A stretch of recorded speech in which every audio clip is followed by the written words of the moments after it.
Hó, litlu jólabörn. Í síðasta þætti þá breyttum við venjulegum skó í jólaskó. Við ætlum að halda áfram með þetta þema að breyta venjulegum hlutum í jólalega hluti. Og þið veltið kannski fyrir ykkur af hverju við erum með egg, gamla banana, gamalt epli, rúsínu, kaktus, tölvu og Cheerios. Vilborg, af hverju erum við með þessa hluti? Til að breyta þeim í jólalega hluti.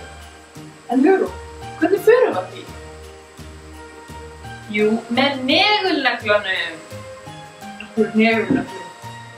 Það er fátt jólalegra en negulnaglar mandarínu.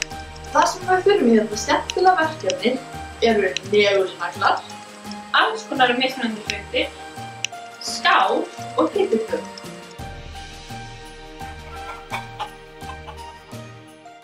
Veistu ekki hvað þetta gera við gamla skorpna eplabitann sem þú fannst á gólfinu?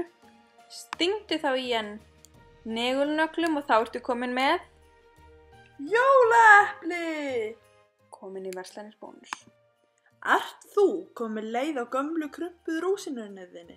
Gerð hana að jólarúsínu. Ert þú of góður fyrir venjulegt Cheerios? Búðu þá til jóla-Cheerios. Það eina sem þú þarft er einn negulnagli sem þú þarft bara að stinga í pakkan einhvers staðar og einn negulnagli ofan í.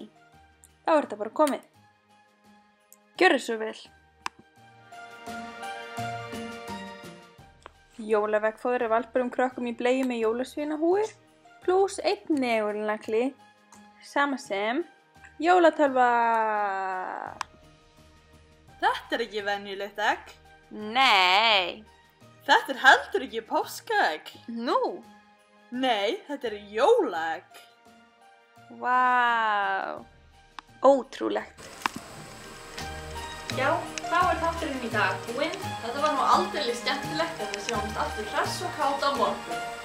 Hó, litlu jólabörnin mín, okkar. Já. Sjáumst!